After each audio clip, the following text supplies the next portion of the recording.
welcome to Big Dash Knows. Big Dash knows what? New York Giants football. Let's go. You see the thumbnail. We're talking about Korie Black. Is Korie Black more than just a 7th round pick? Is he more than just a special teamer? That's the question. Again, this time last week, I didn't even know who Korie Black was before we drafted him. My bad. That's my fault. I did a lot of research on a lot of players. Korie Black has never come across my screen. I've never got a chance to watch him, and I'm mad about that because when I watched him in a couple of games that I've been able to watch now, since we drafted him, I went back and watched a lot of these players, especially him, the tight end that got drafted before him. I got a chance to go back and watch these guys because I was not familiar with their game. Went back and watched their game, and Korie Black to me seems like he might be a steal. So let's start off with, height and weight. 6 foot, 292, good Lord, 192 pounds, almost a 200-pound cornerback. Ideal height, ideal weight for what we're dealing with in the NFC East. He has physical attributes, a physical corner, has good hands, has good feet. Technique needs a little bit of work, but again, I wish I had Jerome Henderson on the team right now to coach this guy up. Let's see if Marquand can do what he needs to do with this guy, but let's talk about it. 6 foot, 190 pounds. I love that. I love that about the cornerback. Ran a 4.35 40. So now I'm like, wait a minute.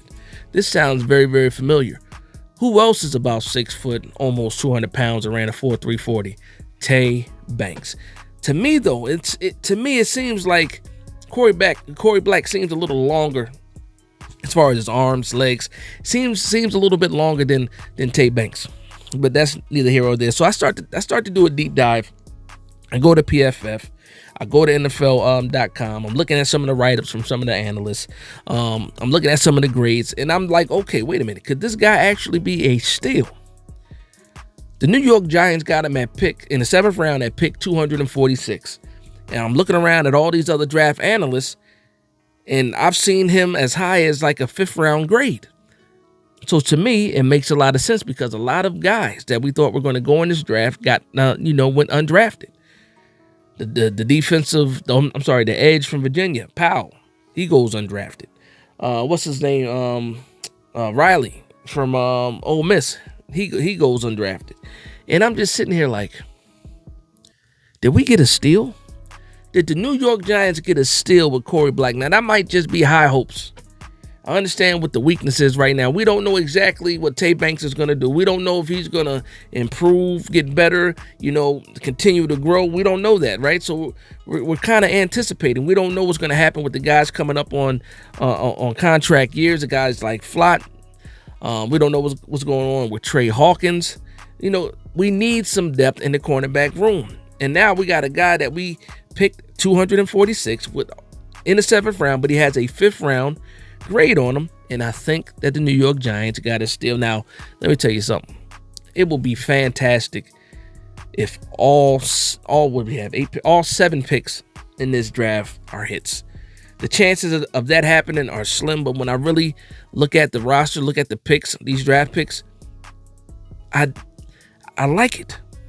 Like the first 5 picks, fantastic. I want to talk about these last 2 guys, but in this episode, it's going to be about Korie Black. I'm looking at the grades. Now, normally a guy that you pick in the 7th round does not have an overall grade of a 74. So it's a 73.9. And one thing I noticed about him is that throughout his college career, he progressed. In 2022, he was a 63.8. In 2023, he was a 71.2. In 2024, he was a 73.9. I love that. You want to see consistency. You want to see him getting better. You want to see that progress. You want to see somebody ascend when it comes to these grades, and that's what he did. When I look at his coverage grade alone, 74.5. His run defense grade is a 63.2. And the funny thing about that, his run defense grade is low, but when you watch him on tape, he's a physical corner. The one thing about him, he's covering guys downfield, so he's rarely in play, to defend the run. So that kind of makes up for that grade, that lower grade. And then when you look at the type of pass defense, zone is a 74, and then his man coverage grade is a 68.2. And that 68.2 sounds pretty low, but when you really look at some of the color codes for those grades, it's not that off. But obviously, you want guys to be improved. You would love guys to be in the 90s. You would love guys to be in the 80s. Again, we're talking about a guy that we got in the 7th round that happens to be better than a 7th round pick. So I'm looking at some of the breakdowns. I'm looking at Todd McShay. I'm looking at Daniel Jeremiah. I'm looking at Lance Zierlein, right? And I'm just looking at some of the things that they're saying about him. Again, this is a guy that they had graded in the 5th round. I watched a video on with Todd McShay talking about the grades for the NFC East, and he said he was surprised that the guy lasted that long.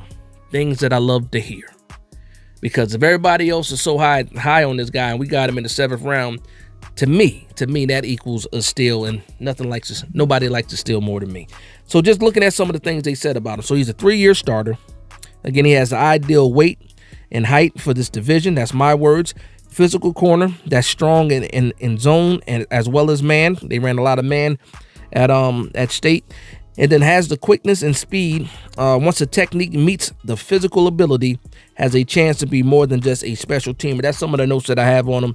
And I also said I wish I had Jerome Henderson here to put him to work. But again, we'll see what Marquand can do with him. Says great use of hands to separate the ball from the receiver.